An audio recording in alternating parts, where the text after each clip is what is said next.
Divine Intervention. By Orthoris. Chapter 13. Decisive Battle. Zeus tumbled into the building from the wall he'd just been thrown through. Judging by the seemingly limitless amount of wine pots and barrels, it must have been Dionysus's storage room. Several pots were destroyed by Zeus's smashing entrance, soaking him, as well as a good portion of the floor in blood-red wine. As he came to a stop against a shelf on the far wall, he begrudgingly admitted that his adversary packed quite the punch. Zeus's astronomical power resulted in him having an even more sturdy body than most other gods possessed, so circumventing his defenses to inflict actual wounds spoke volumes of Hades' strength. His musings were cut short when he noticed a small splash amidst the wine on the floor, revealing his invisible opponent's position to him. Taking a shot in the dark, Zeus threw out a punch, which, much to his satisfaction, he felt connect with something hard. Moments later, another shelf exploded in a cloud of alcohol, revealing Hades as a weirdly shaped mass of red. "Ready to abandon your silly toy and face me like a man?" Zeus roared while shaking his hand in pain. It would seem he had hit the helmet, which was seemingly able to withstand one of Zeus's punches. "I wouldn't exactly call this a silly toy, Zeus," the amorphous wine blob said as it rose from the ground. "Although I must admit, this whole wine business makes it rather ineffective." Hades shook his arms a few times in an attempt to get rid of the traitorous liquid. Hades reappeared as he took off his helmet, slicking back his drenched hair which sent more wine flying behind him. He clicked his tongue in annoyance seeing as he had just effectively lost his biggest advantage. Silently thanking Zeus that he wasn't immediately exploiting this momentary opening, he set the helmet down on a still intact shelf, partially hiding it behind one of the pots. As long as he managed to keep Zeus busy, Hades' forces could work on taking out the other gods, and the more time passed, the more likely he was to receive reinforcements. He sure could use every advantage he could get against Zeus. "It would seem that we'll have to finish this the old-fashioned way," Hades said, turning to face Zeus. "So it would seem," Zeus cracked his knuckles, which seemed even more intimidating since small arcs of electricity ran along his bare hands. The two stared at each other for a few seconds, waiting for the other one to make the first move. Zeus, ever impatient as he was, exploded into action, which he soon found to be a mistake. Hades had waited for this and effortlessly countered the attack by simply sidestepping the right hook and jamming his elbow into Zeus's ribs. Once again, Zeus was smashed through a shelf, including the wall behind it. As he careened through the air, Hades appeared above him, slamming both feet down and plowing Zeus into the ground below him. Hades used him as an impromptu snowboard to traverse the grassy field below them, hitting the occasional rock on their way. Not having any of it, Zeus called down a bolt of lightning, hitting both Hades and himself with it. Seeing as lightning was his domain, Zeus was able to shrug off his own attack. Hades, on the other hand, wasn't as lucky and had to take the full force of the electrical onslaught. He fell off his improvised transportation, his whole body spasming as the current ran through him. Desperately trying to gain back control of his own body, Hades writhed around on the grass.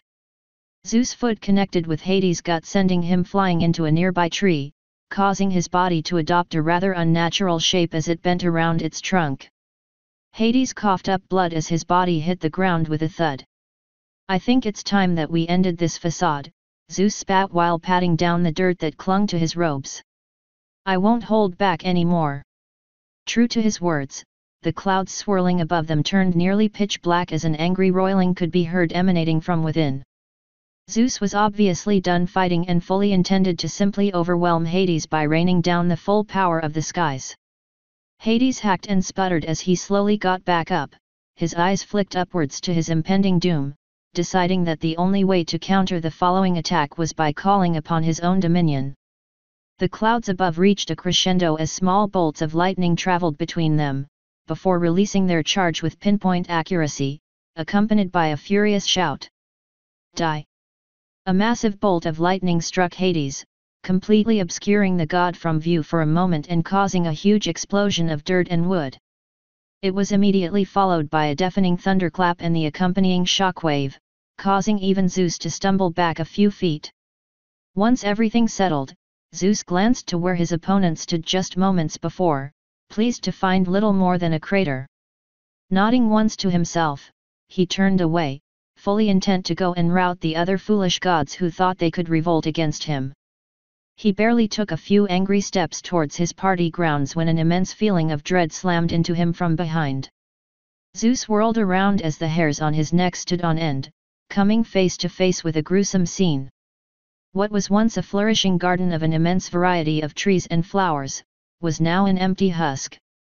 Trees were withering and dying in front of his eyes, collapsing into heaps of ash, while the various other flora had long ago met their demise. What he laid eyes upon was a barren wasteland, a representation of death incarnate, and standing amidst it all was Hades. He was pretty banged up, but didn't look worse for wear. How? Zeus's question was barely a whisper as he stared dumbfounded towards Hades. The sound carried surprisingly well, as seemingly all sound had been drowned out and the air was still. It almost seemed like the only reason the word was able to leave his mouth was because the entity before him allowed it to. You seem to forget in your arrogance, that I am the god of death, Zeus, Hades cackled. You may be strong and able to overwhelm other gods by sheer force, but not me. Originating from his fingers and traveling through his hands and arms, Zeus felt an unknown sensation spread throughout his body. A twang of fear made itself known for the first time in an extremely long while. The thought of his life being in danger entered his mind. You think your lightning to be all-powerful, and yet for all your ability to control and guide it, at the end of the day it still follows the unbendable rules of nature, Hades explained. As such, it is a simple matter to redirect it, if one knows how it works. And believe me, Zeus, I have studied your lightning for centuries. I will admit that the resulting shockwave is somewhat unavoidable, but it's nothing I can't handle. A wave of dread seemed to emanate from Hades' position as all of Zeus's instincts seemed to scream in fear, the prospect of death seeming just as tangible as the fury evident on Hades' face. It was a humbling experience to say the least, and it almost paralyzed him where he stood. The difference in power he witnessed sent his brain into overdrive in an attempt to figure out a way to defeat the very avatar of death. Going over thousands of possibilities in the span of a few seconds in a panicked frenzy, something clicked in his head and he immediately calmed down. Yes, indeed. There was no reason to be afraid. After all, Zeus had already known that defeating Hades would be no easy feat, and he had prepared for this eventuality long ago. A calm smirk spread across his face as he regarded his opponent. I must admit that you're right, Zeus said, raising his tingling arms above his head in a mock display of defeat. I don't think I'll be able to defeat you as I am right now. In that case, all I have to do, is change. Having said his piece, Zeus turned on his heels and bolted, quite literally. He ran until he could feel himself leave Hades' sphere of influence before vanishing in a flash of lightning. A cry of fury could be heard throughout all of Olympus as Hades' prey escaped his clutches, and Zeus allowed himself a sensible chuckle as he reappeared in front of his own palace. He rushed through the marble halls, making a beeline for his destination. Everything was dark, his own clouds blotted out the midday sun. Nobody had been around to light the torches lining the walls. Not wasting time on lighting them, Zeus relied on his own intricate knowledge of his palace's layout, as well as the occasional lightning bolt that illuminated his path through the windows. It didn't take long for him to reach his destination, and he burst through the doors, paying no mind to the needless destruction. His gaze frantically traveled along the room until they fell upon the object of his desire. At the far end of the table that dominated most of the room was a small, faintly glowing sphere.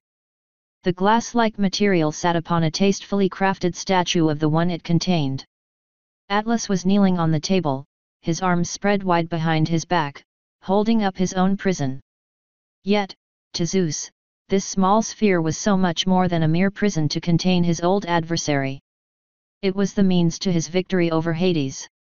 Just a few weeks prior, after a lot of hard work, Zeus and his affiliates had finally finished the necessary preparations to transfer the powers of the one trapped within towards whoever wished.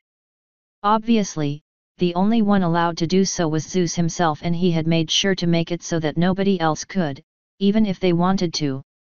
He regretted not having made the transfer sooner now, but it mattered little, seeing as he was about to do it. He took a few steps when another lightning strike illuminated the room. Across the way, a shadow seemed to bleed away from one of the many pillars lining the room, stopping Zeus dead in his tracks. "I'm afraid I can't let you go any further than this," the figure spoke in a familiar tone of voice. "I must admit this is rather unexpected," Zeus said, looking as if he had bit into a lemon. "But I guess I should have seen this coming." "I suppose you should have," the figure replied sadly. "While this is all quite shocking, I do not have the time to dwell on it," Zeus shook his head. "All I have to do is touch the cage." A lightning bolt materialized in Zeus's hand. "Do you feel confident enough to stop me?" Author's note. Oh wow, an obscured figure. Who could it be? I feel like it should be obvious enough, but still, gotta be vague and mysterious. Happy face. I know I've taken some time to write recently, and that is in part due to me having too much time on my hands and because I'm going over stuff again and again, since I don't want to screw up the ending of this story. Gotta hammer these details down before writing them, or else I won't be happy with the outcome. As such, the next chapter might also take a long time, since I suspect it could be pretty long. I might split it up though, depending on how I feel. Once again, thanks to my editor Alcatraz, as well as my proofreader Soren Mercer. Today's chapter was brought to you by this song. Come join us in the Discord channel. Lonk. Or the official Divine Entertainment Group. Divine Universe. End author's note. End chapter 13. Decisive battle.